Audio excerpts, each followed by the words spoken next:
There are also these purple velvety ones.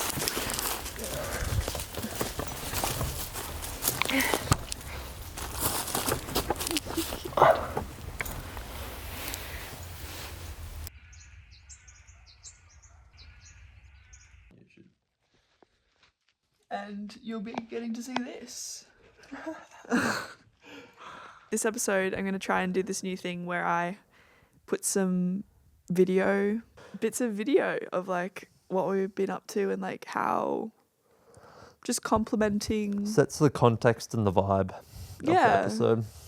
Just adding a bit of something else to like to look at and to feel a bit more immersed in our conversations, but adding a bit of like visual stuff. It's very like unique. I like the idea of mixing a podcast and a vlog kind of.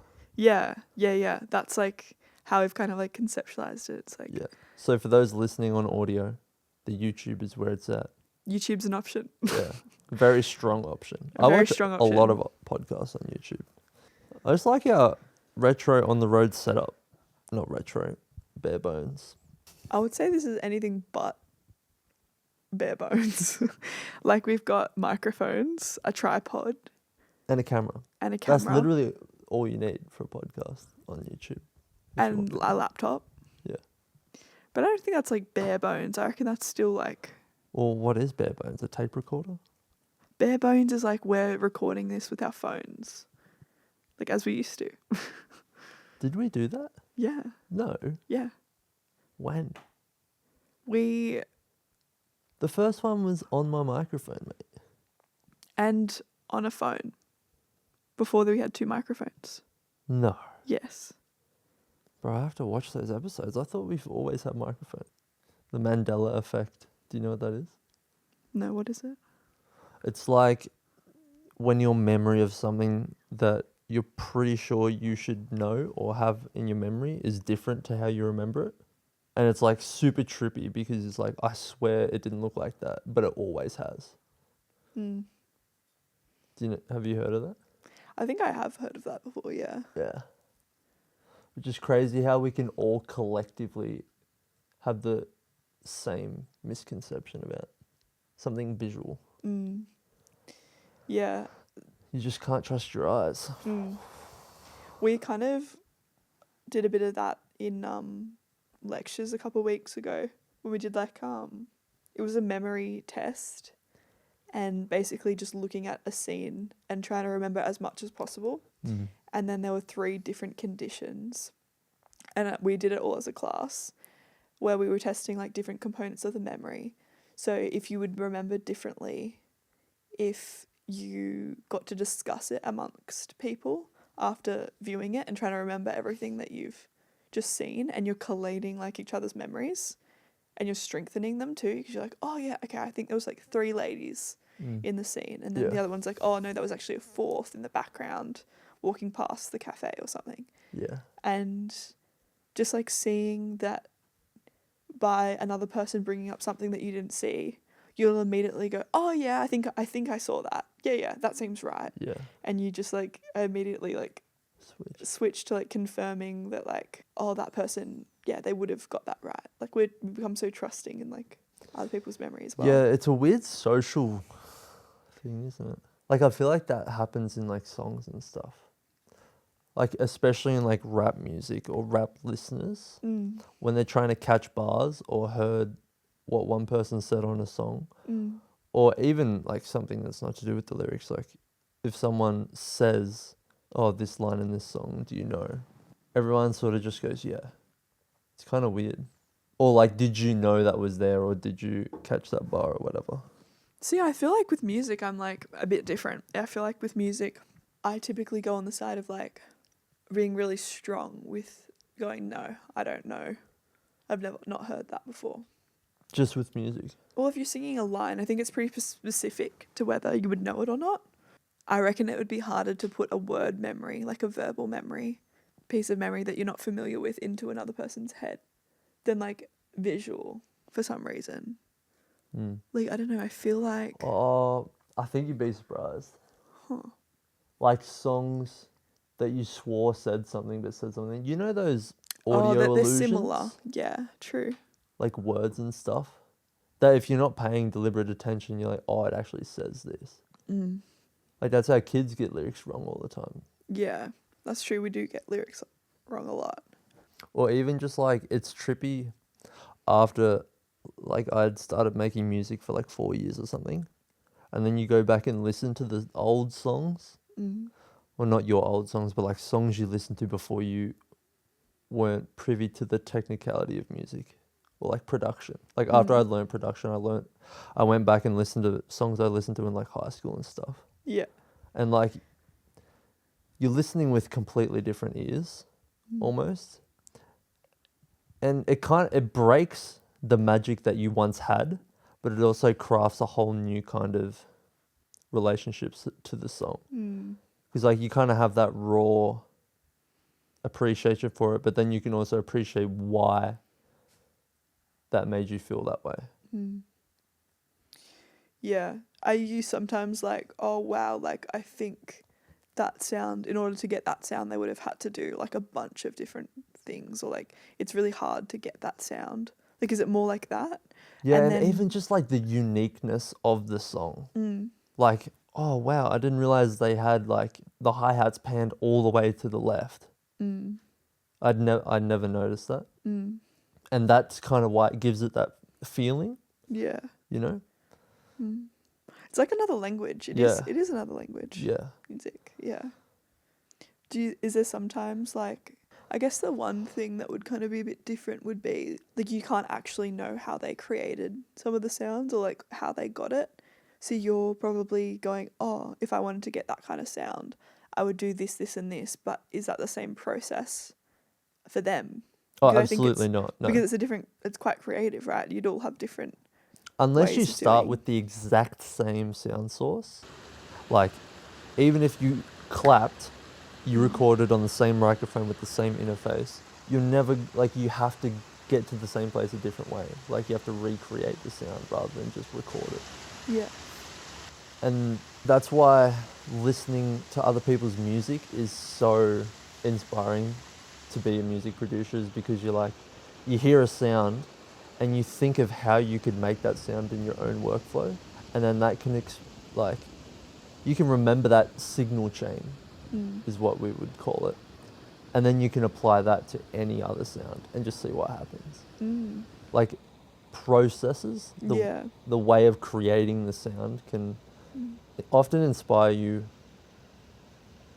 more than how it sounds itself. Yeah, just like how they might have done that. Like that's like really the creative process of like using all the different tools that you have. Yeah.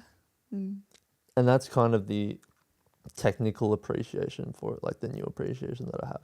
Like you can hear it and you're like, bro, that sounds fucking sick. Yeah. And then you can also listen to it and you're like, bro, how the fuck did he make that like bass? You know?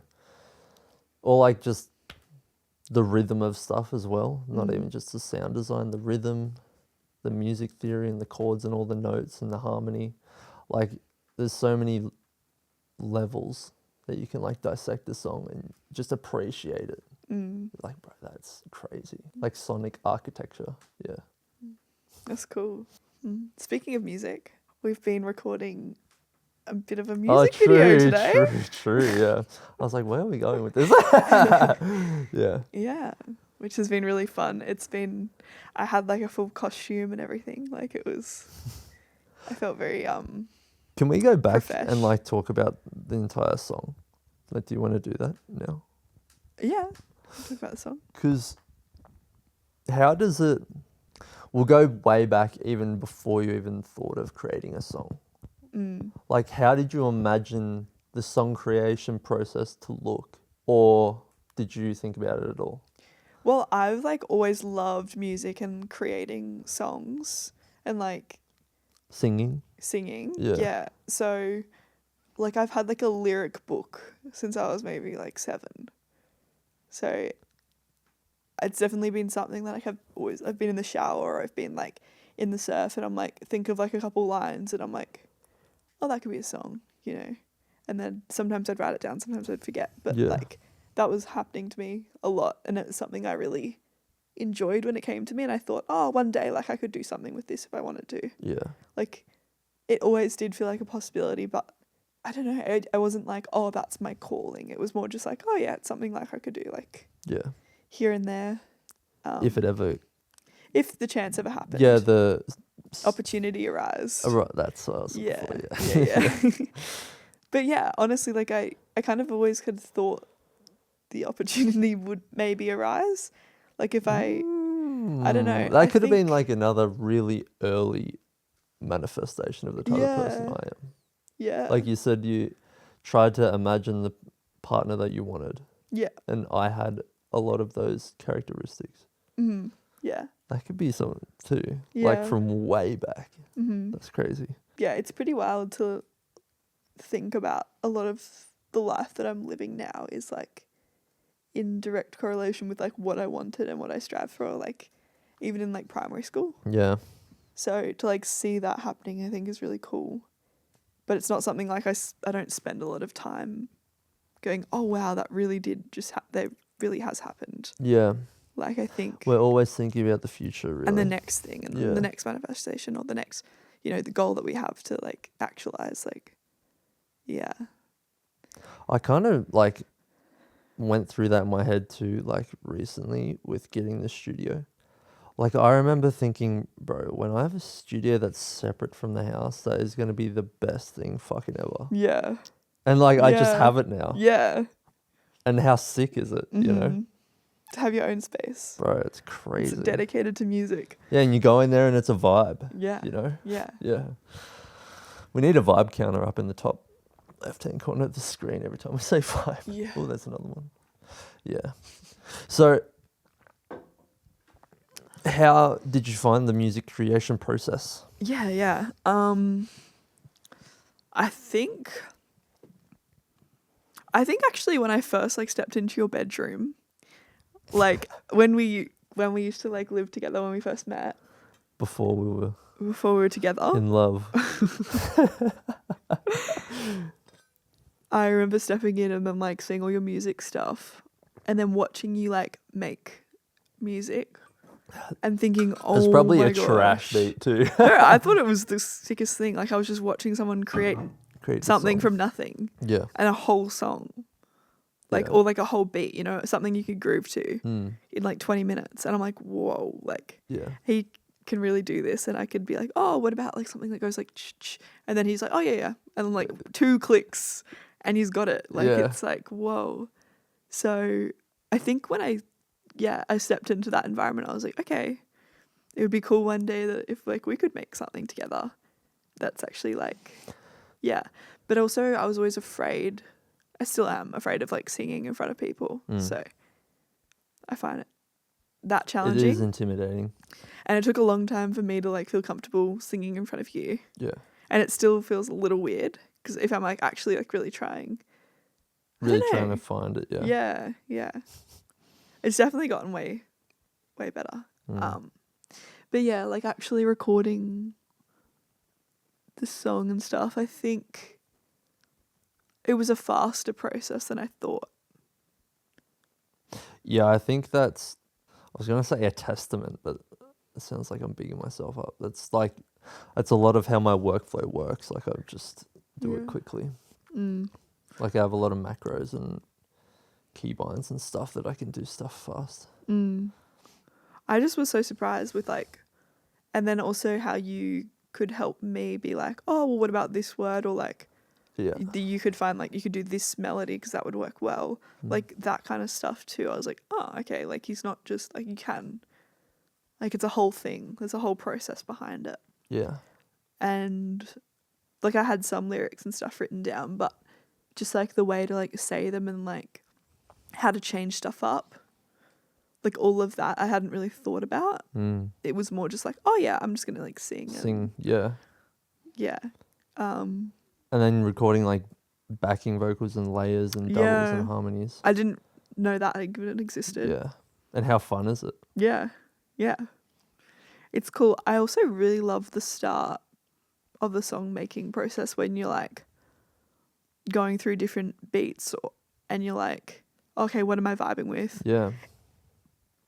And you just try and like hum or like sing to try to find like patterns of flow of where you could like sing on and like Yeah. what melodies and sounds like sound good. Yeah. And then what you could say, like what words are trying to like come out. Like that whole process is really cool. Yeah. Yeah. Yeah, because you kind of like just switch off and you just wait for it to come to you. Mm-hmm. It's like a free association. Yeah, 100%. It is. Yeah. It's just like letting it all come out, but like it's not overthinking it either. Yeah. And like a really big thing is even the name of the beat Yeah. has a large impact. Like a lot of the artists, and I think so as well, like that I work with. Like, bro, even the name of the beat can spark like the entire idea for the song a lot of the time. Yeah. Because like when I name a beat, I'm trying to name it or a word that could be associated with that kind of sound. Like if it's dark, I would name it something like a dark room, or like just something that kind of comes to you when you're Yeah. writing it. Yeah. And I find that makes the creative process a lot easier, because I feel like when you're at the very beginning of an idea and there's nothing, it can be very hard to catch something. Well, it would probably go so much based on like your lifestyle and like what you've been doing. And then you walk into like the studio or like recording session. Like really it's the 24 hours or the time leading up to it. Like True. I wonder if there's been many studies on like it's such a niche thing. There probably isn't any studies on this. But like There'd be a lot of empirical, like intuitive data that would have anecdotal, experience. you mean? Yeah, anecdotal. Anecdotal, yeah. Anecdotal data, yeah. Yeah, I don't know. Just it would be interesting to go like test different artists at 1 hour before, like what they were doing, the 24 hours leading up to before like it. a really cool session. Yeah, or just like their average sessions, and then like see. What I don't know. correlates. Write it on some different metrics, and Well, we could do that. we could. Let's do it. Yeah. 'Cause I'm all about having better sessions. Yeah, and like looking at like data and trends within yourself and stuff, I think is really cool. Yeah. Yeah, it kind of feels like you're really taking yourself seriously, which is kind of funny. Like, I feel like I don't know, it's not a way that I'm familiar with until recently, is like doing it in a way where I'm actually like writing it down in like number formats and like ticking and crossing. Like, that's not something that has like come to me naturally before. And I've like been scared to do it because it seems so like methodical, and I think analytical. I get analytical, very analytical, and I don't think I'm way more like descriptive and like journal entries rather than like how did my well-being go today out of like a 7. Like that kind of stuff doesn't usually really resonate with me, but I think when you've got so many different variables that you're testing, like the thing that we've been doing recently, although this last week we have not, so yeah, but we're gonna start when we go back. Yeah. But this thing that we're trying to do is record our time in flow, minutes of exercise. Well, we'll describe what flow means for. Yeah, so it's basically like reaching a deep level of like concentration and focus to a point where time kind of fades away and you're just fully locked in to the present moment and the present task in front of you. Yeah. And a lot of it has to do with basically like the skill that you have and then the task that is being required of you, and like matching the skill level to the task. You've got like the better match those two are, the more chance of flow you've got access to reach. The probability of you reaching flow is higher. Yeah.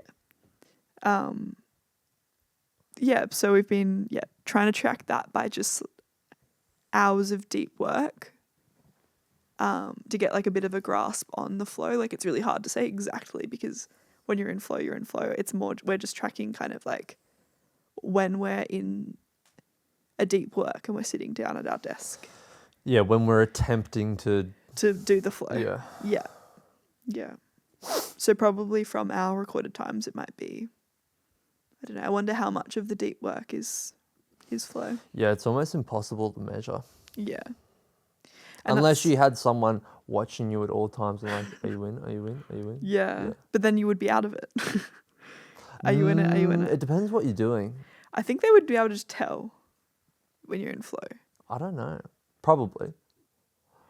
You could fully Like you would probably sit more still and have more direct gaze. Yeah. And your breathing would probably be even. Yeah. But apart from that, your attention would be higher, so your eyes on the task would be more consistent. Yeah. You wouldn't be looking off and eyes darting as much. Yeah. So maybe it wouldn't be that too hard to measure. Yeah. Anyway, that's one of the measures we're measuring. And then, exercise, well-being, sleep hours. Time with what people. Else? Time with people. Time on social media. Yeah. Social media. Yeah, you said sleep, exercise, flow, well-being. I think that's it. Yeah. Yeah, trying to see what correlates because we're trying to maximize for time and flow. Yeah. But I feel like after this conversation, we need to track a lot more things.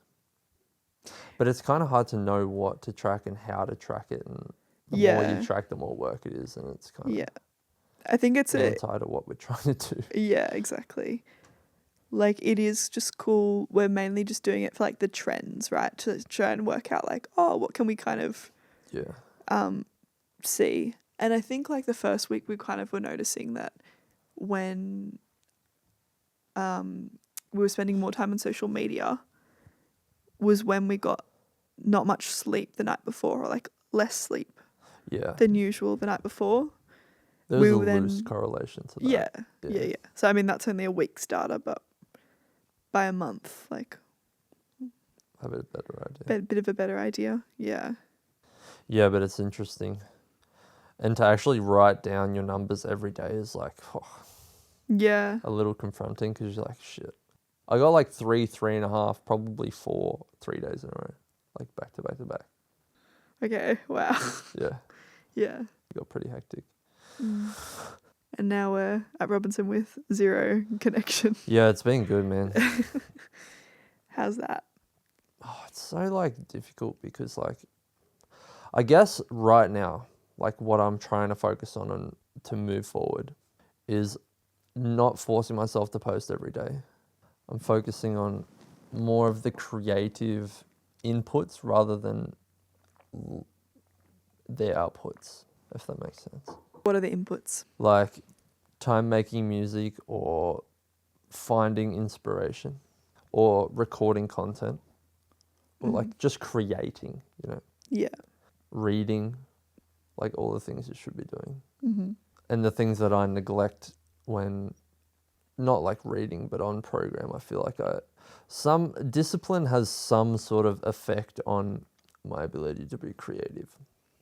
And I'm not sure really at this point whether it's net positive, net negative, or how it affects it in what way. Like I'm sure I have some benefits. I probably get more creative work done when I'm being disciplined. But like imagine a funnel. There's inspiration that comes in and there's creation that comes out. And when I'm disciplined, there's a lot of creation coming out. But there's less inspiration coming in. So it like empties the funnel. Yeah. But I feel like I should be able to like put in more inspiration too when I'm disciplined. But like something about the structure. I think it's the time pressure. Yeah, probably. That's what I see. Yeah. Like you just don't feel like you've got the time to think creatively when you've got multiple tasks, like heaps of tasks to do, or just like heaps on for the day. Like I feel like you just go, it's just another thing I need to do. Yeah. Rather than being like, how can I like do this the best way? It's kind of like, okay, I've got to do this. It's not like, and that's why I think like having less on your plate but putting more into it is better. Yeah, I think maybe even since the beginning, like, was it nearly 5 years of doing this? And I've been busy the entire time. Like, I've done a lot of things. Yeah. And there has been some really good stuff that's come out of it. But I don't know if I could get more really good stuff if I changed the approach. And I feel like I need to step back from discipline for a little while to be able to really drop myself into it. Mm-hmm. I don't know. I think like when you say like drop off discipline, like I think you were just having like very extreme discipline. Like I still think you're a disciplined person. Like you're still working towards your goals and you're still doing the things that Very you need loosely to do. though. But like, no, I do think you are. Well, the last It's couple just, of days haven't been very good. yeah, because we've been in a completely different environment where you cut off from the internet and stuff. Like this is like creative process. Like we've just been taking videos and being creative in that way and filling your inspiration cup. Like I think this is really valuable. It's not like you've been doing it's nothing. so weird in my head. You've been like reading, you've been filming content, having new ideas, talking about like how future directions. Like you're just targeting other aspects of it right now. And before that, like you've been on really hard, strict programs. So it seems like it's very different to that, which would seem like you're being like you're saying you're being loose or something with it. yeah. But I don't think it's being loose with it. I think it's just like you don't ever take a day off to begin with. Like you're always doing something. But yeah, I think the creativeness is going up. Yeah, I find like I've made some cool stuff. Mm-hmm. There's just been very little of it created. Like there's been a lot of, I don't know, because it still kind of is creation, but it's not all the way through the funnel. Materialised. Yeah, and like that's okay. I feel such a rush to get things out the funnel. Yeah. Yeah, and I think that's exactly what you need. You need to go like feel the opposite for a little bit and find like, spend more time on the creative to get to the output because you don't want to just rush things to do them. Yeah. Like I think having more creative deliberation and a better output is worth the extra day. And I think I've been more open to this idea because of the book. Like it's crazy. The book has changed so much of how I approach things already and just what I think of the world. But just by like typing out your ideas and seeing them. And just like it's been in the funnel for so long. Yeah. Like since September last year. Yeah. And like that was the entire point of the process. Like if you're going to write a book, it's going to take a long time and you're just going to have to do it over and over and over again and you're not going to see any outputs for a long time. Was that one of the big reasons why you did it? Like, were you aware of that when you first started as like a reason for doing it? No, not really. Right. Well, I'm sure I was aware of it, but it wasn't a like a reason I did it. It wasn't like I'm going to write a book to help me like really up craft until now, I haven't really realized that was a problem that I had. Anyway, it helped me step back from, I don't even know, how would you describe the output of the funnel? That's kind of weird. You know what I mean? Yeah. And just not expect things immediately because that's what I've learned. Like that's how all the greatest things were made. Like they created a first draft and then they iterated on it for years or whatever. And like I have there's no doubt in my mind that when this book is finished, it's going to be amazing because I know I'm not going to publish it until it's done. And it's not done until I think it's amazing. You know what I mean? And I don't know. I'm just realizing how crazy I sound by I haven't been doing that with everything else. Like if I made an album and I didn't put it out until I thought it was amazing, how good would my music be? Do you not though? Do you not put it out when you think it's amazing? Like not all the music I put out is music I think is amazing. Even when I put it out, which is what I should be doing, right? Yeah. And like if I did that with an album, I feel like it will be way more impactful for people and people will resonate with it more and it'll push my career forward. Yeah, but also like if you're resonating more highly with it, then there's a good chance that other people are too. And that's why I'm excited, bro, because some of the songs I have are fucking crazy. They're insane. Oh. But even like some of the songs that I have out now, I guess I've just gotten lucky. I think that And- you do have good deep work times. Yeah. Like But you definitely do. It doesn't very often come out in 20 minutes, which is how I've been working. Like 20-minute sessions. Like it's not often that I will revisit something if it doesn't spark something in 20 minutes.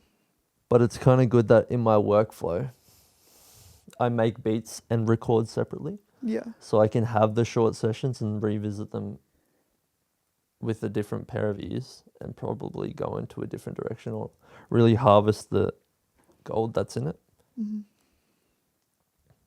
But yeah, anyway, I feel like I've been talking about music a lot.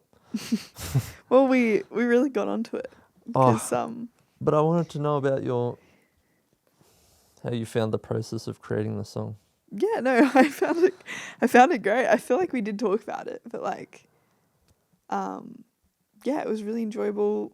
Would definitely do it again. Love it. Could I you think see yourself releasing music on a semi-consistent basis?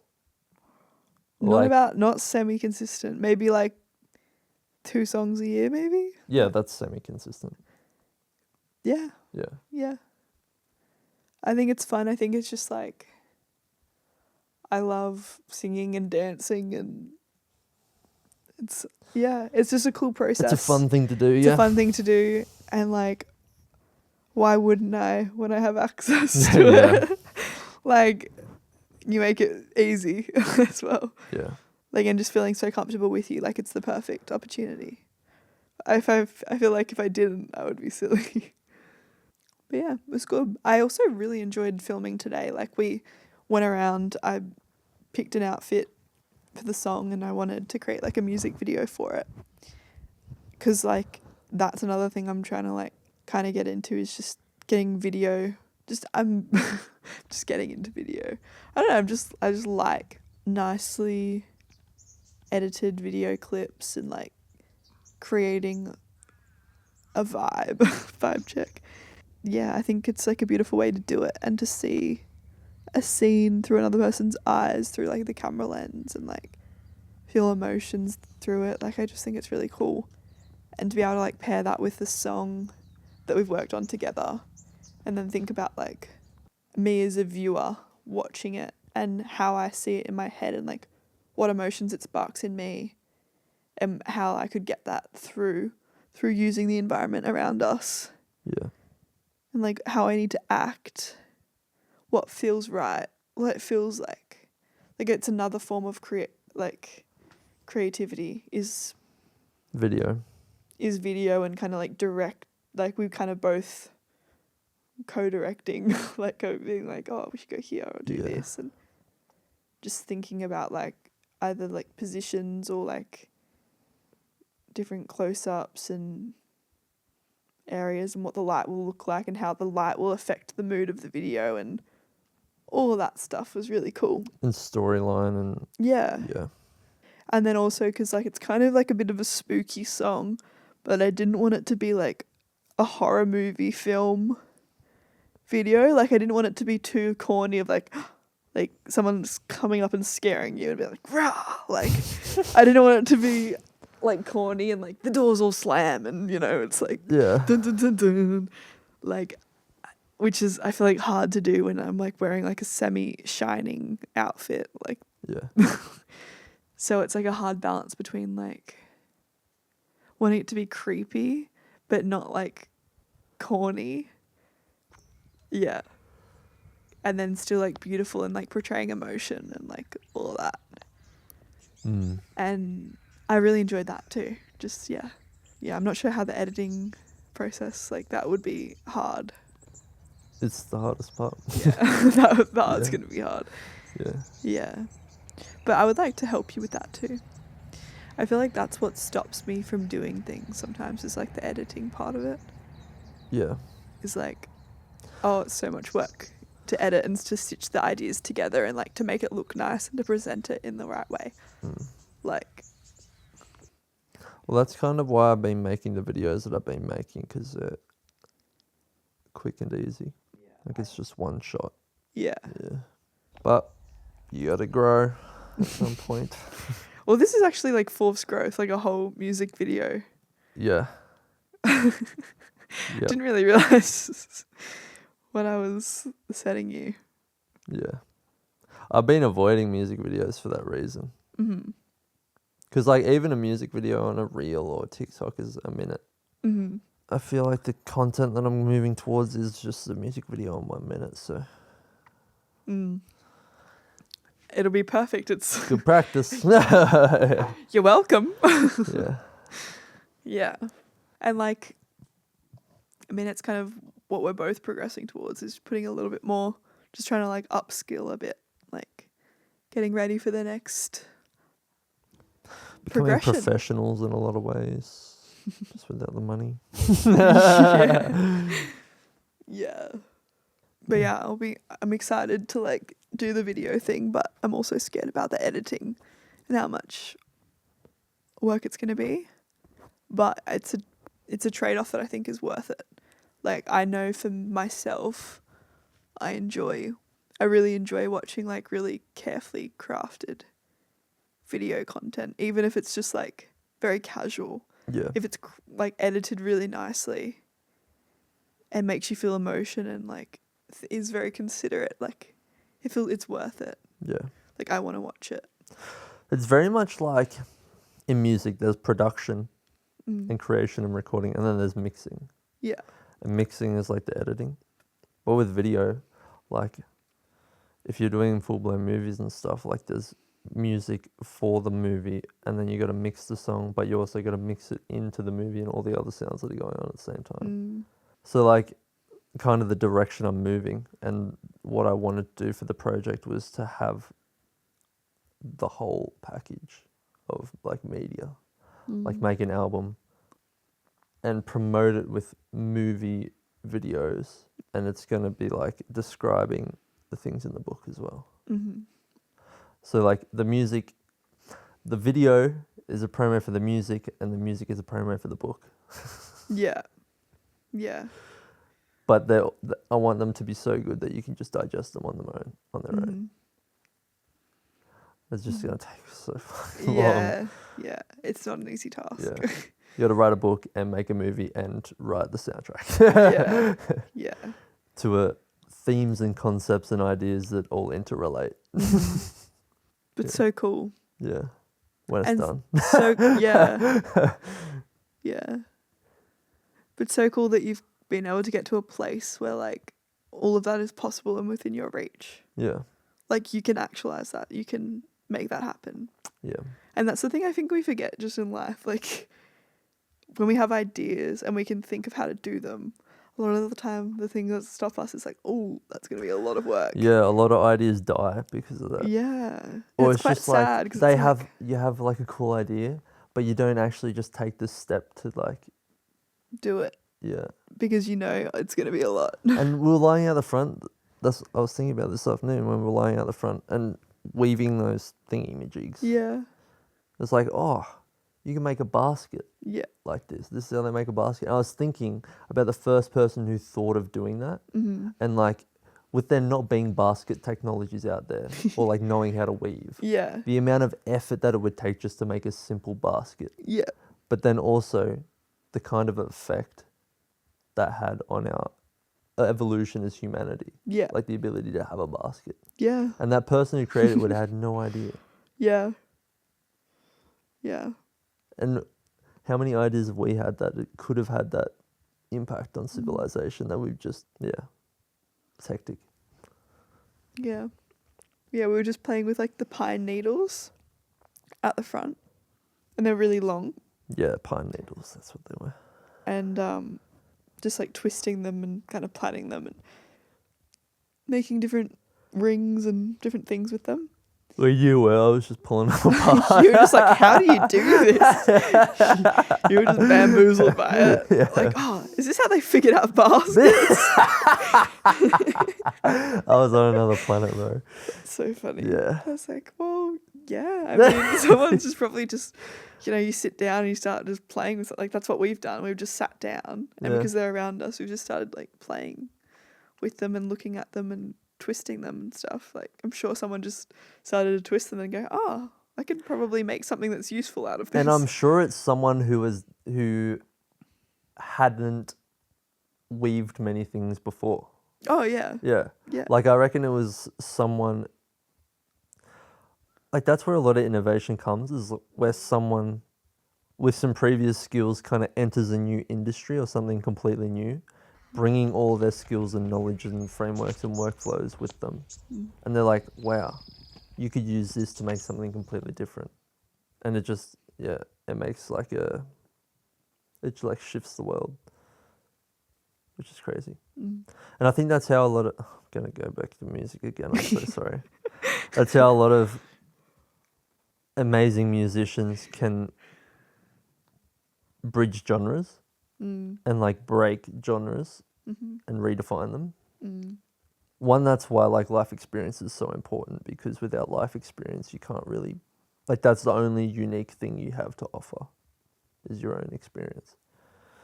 Like, everything has been said before, Language wise. Yeah. Unless you make up a word. Yeah. But that's why like authenticity is the most important thing, because it's your experience and it's the only thing you actually have.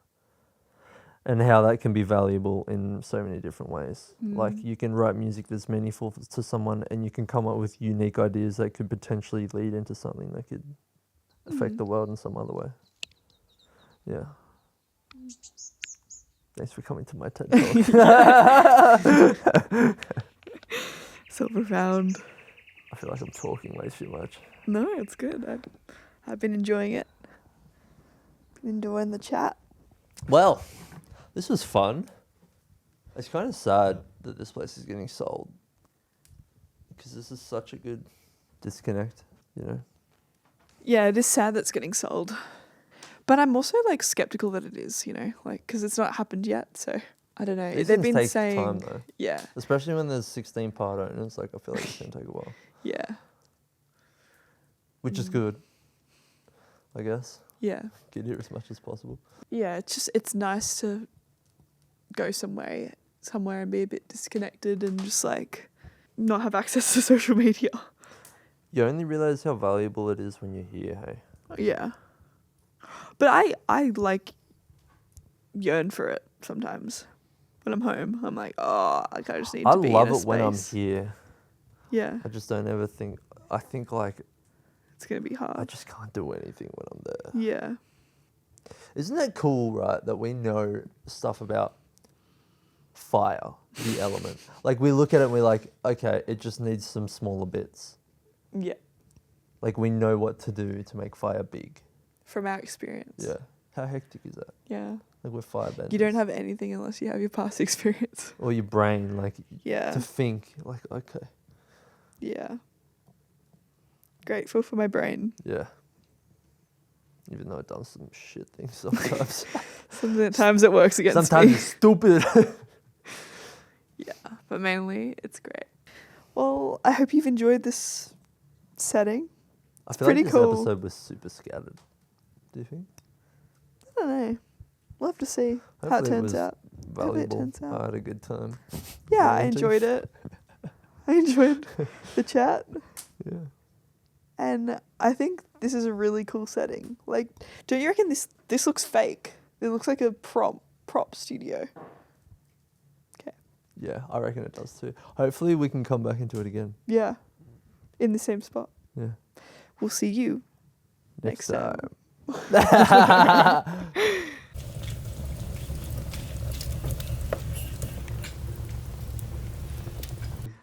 Woo! Woo! Okay. And that is the fire. This is the setting, quite ambient. This is the setting. This is a lot of technology to try and handle all at once. So forgive me, folks.